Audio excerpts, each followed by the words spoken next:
My next guest has got a huge fight coming up here against Frankie Edgar, BKFC 82, Perry's versus Stevens, October 4th. Always great catching up with Jimmie Rivera here on the program. Jimmy, how's it going, man? It's going good. You? I'm doing great. I'm not going to be fighting a legend like Frankie Edgar, man. This is a really cool opportunity. Just take me through, how you found out about this fight and just your surprise level, because I think for a lot of us, we thought Frankie Edgar was retired because he hasn't fought in a while. We're coming to Jersey, so I talked to my manager about getting me on the card, and then from there, they offered like probably the following week, hey, what did you think about fighting Frankie? I'm like, it's a bittersweet. I know we're cool and all, but that's a great fight. I would love to do that fight. I mean, it never happened to MMA when we dropped down to 135, but I think this is something now that we can definitely do.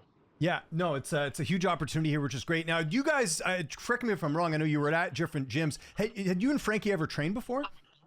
Yeah, about a decade ago, we trained. He actually helped me get ready for the Uriah Faber fight. Oh, cool. At that time, he was fighting at 145. So we trained a handful of times getting ready for that fight and just, getting that look of a striker wrestler. Okay, cool. Did you guys ever talk after the fight was booked at all, or are you not that close? It was just one of those things like, hey, we're fighting.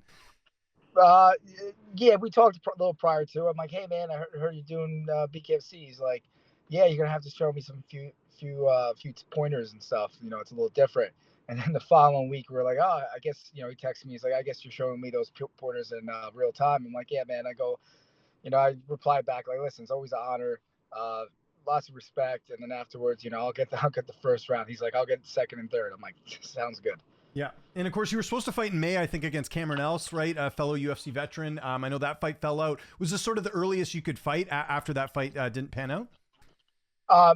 Honestly, I don't recall the last fight I was supposed to fight in May or anything like that. The most recent one I did fight was for the belt at 145, and just had a, not my night of fight. All I can say is, not a good turnout.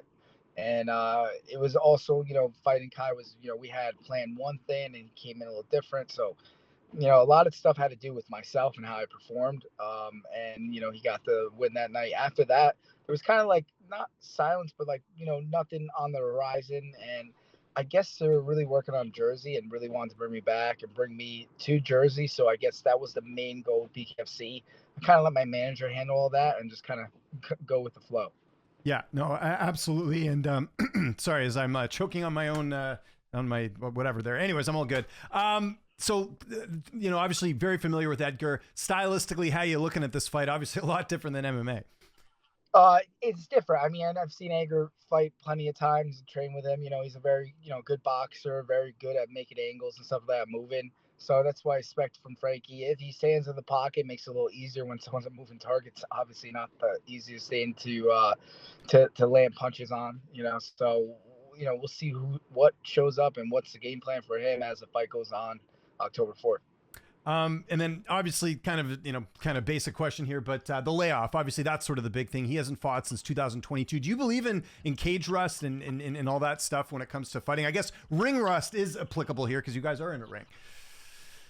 Not really. I just think it's more of the mental of that, you've been training such at a gym level. Now you're going at, very, from a gym level where just, around guys you train with and you're sparring to like now you got to perform in front of thousands and millions of fans and people watching, online. So it's just, I guess that's the only thing that kind of changes. I don't really think of the ring rust, with time, you change how your timing is and where you're at. That's really it. I don't think there's any ring rust or believe any of that whole ring rust thing. Okay. What about the durability factor? Because obviously he got finished a bunch of times before he retired. I know he's had a lot of time in between there to probably heal up and everything, but do you factor that in at all? Because if you look at your career, you haven't taken a lot of damage overall, Jimmy. I probably took my most damage in BKFC when it comes to cuts, just because it's a lot easier to cut. Yeah. But I think with time, let your body heal. You see a lot of guys who retire or not fighting, and all that time of them being off, injuries heal. You feel a lot better, and then when you go into the fight, you feel 10 times better just because you gave all those injuries some time. You weren't fighting back to back. So I think all that time that he did take off, it's just going to help him. Now, I mentioned it's been a bit since you and I last chatted. Are you still training at Tiger Schulman's? Where are you doing your camp these days? Yeah, still at Tiger Showman's. Been there since I was 9 years old. We're Okay. doing the camp, our corporate headquarters, and training for all the instructors and fighters in Elmwood Park. So it's the same routine. Nothing's had really changed from that. Gotcha. And who are you training with these days? You know, there's a whole bunch of guys in the room. There's some amateurs coming up. A few of the guys I'm training with are amateurs who are really good strikers, and those are the guys I'm training with because they have a similar style to Frankie. And just like when Eddie Alvarez was fighting Chad Mendes, he came up a couple of times. And I trained with him because I was the closest style that he could get as a training partner to do sparring rounds with because of Chad's size and how he moves. So that's what helped him prepare for that Chad Mendes fight.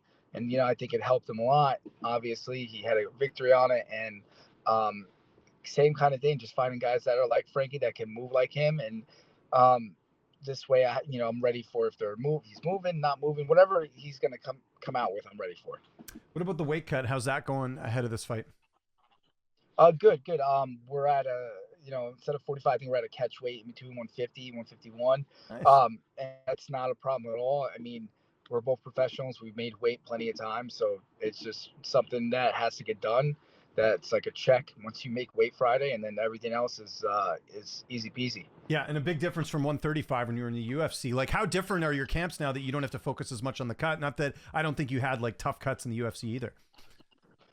I think they were all tough cuts because I was coming up from pretty heavy, Hmm. but it's been nice because I've been able to change up my routine and add like lifting in there and work my legs a lot more and not worry about putting on muscle and all that. That was my biggest thing in 35. I couldn't really put on muscle or do any leg lifts or what I mean. Not really worried about my upper body as much because it would shoot my weight up even higher and make it even higher to cut down than 135. Yeah, that makes sense. What about your corner? Who's going to be in the cage or the ring? I keep saying cage, but it's the ring. You're fighting in a ring.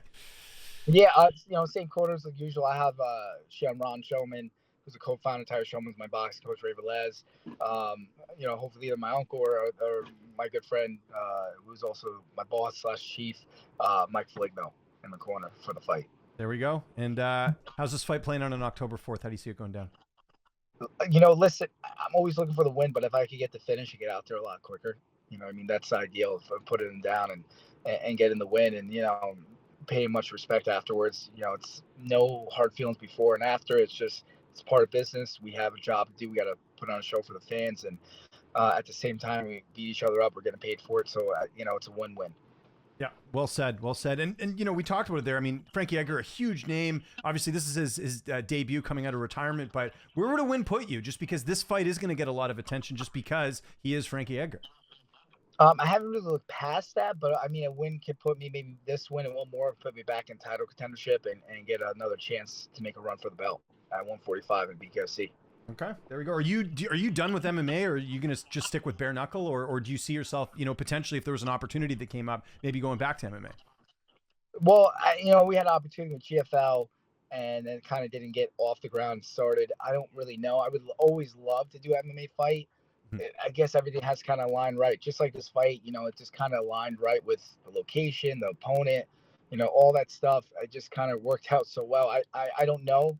I don't hold my breath on it. If something comes along my way and something I could do, it's, I'm all for it. If it doesn't happen, it doesn't happen. I do miss MMA. I do miss doing the mix of things. My body probably doesn't miss it at all. Just Yeah. working on one attribute, martial arts, or just boxing. But hey, if the stars align, then yeah, I'll do another MMA fight. And is your contract like with bare knuckle exclusive? Like, for example, if you had an opportunity to go box in dirty boxing, would you be able to do that, or are you kind of stuck with BKFC? No, Dave's really good with stuff like that. You see like Mike Perry, one of the mans for BKFC. If there's something else that comes up where you are, they're very flexible and very understanding. And it's not the same attribute like 30 boxing is a little different having the gloves on or even an MMA fight. So not held back from that, which is one of the things I appreciate about BKFC. Yeah, and I think what's kind of cool now, especially in this day and age, is that like, if you fought in the UFC, you're somewhat of a name. There seems to be a lot of opportunities, despite the fact that, MMA, I know as far as like a competitor to the UFC, there isn't really one. But like I mentioned, you got dirty boxing, you've got BKFC, you got karate combat, you got this misfits thing over there where, people are boxing YouTubers. Like, what's it like kind of being a part of that? Because a lot of people think when you leave the UFC, it's kind of it, but it seems like there are a lot of opportunities for you guys. There's a lot of opportunities. I mean, listen, the sky's the limit, and hopefully there's still promotions out there in the future still trying to get up there and make that same level as the UFC. I know they're way ahead, but I think also BKFC is on that level with the UFC, just a different combat sport. It's a, you know, with bare knuckle boxing, it's way different, but they put on as many shows as the UFC. They got high profile guys in there. They have guys that started with them and they're up there as well as champs, stuff like that. So I think if anything's competing with the UFC is BKFC, but it's just, again, a different combat sport. And if people are into it, it's great. It's a high pace, high fast, some exciting fights. I mean, one of the things I always talk about is how they start a fight and it's right into the next fight. It's not like 10, 15 minutes of promo, then the next fight. Like the fights go and they keep it rolling. And I love that about it. I think the fans love that. Not a break in between. They get to see action nonstop. And there's some crazy fights and there's some crazy wars and knockouts as well. So, I mean, I think BKFC is right up there with the UFC, and they're doing, Feldman and all these guys are doing an unbelievable job. Have to ask you, just because it was your old weight class, we got the title fight next Saturday, Merab Dvalishvili, Corey Sandhagen. What do you make of that fight, or do you even still watch the UFC? What do you think of that fight at UFC 320? No, I still catch the fights. It's just hard. I usually catch them the next day. Now having same here actually, and I cover the sport. There's just too many cards these days. That's what it is, So yeah, well, not to mention that your kid wakes up no matter if they go to bed at 10, 11. Same thing. They go to bed at 7 o'clock. They're still waking up at 6:30. So I usually catch the card the next day. I see who won, and then I watch the fight itself. The Corey Sandhagen and Merab's, is he the most talented? I don't think he's the most talented compared to Sandhagen, but his gas tank is unbelievable. And at the end of the day, that's like a discipline thing. That's always, discipline, beat in really good shape, and he's in unbelievable shape, will outweigh any talent any day. So I got Rob winning that fight for sure. Can it be a close fight? Yeah, Sandhagen is very talented, and it's a 5-rounder, so it should be a very interesting fight to see what happens. And I think I know the answer to this already. You keeping any tabs on hockey these days? Obviously, you got the Devils over there in New Jersey, or is that like not even on your radar because you got so much going on with the fights and everything else?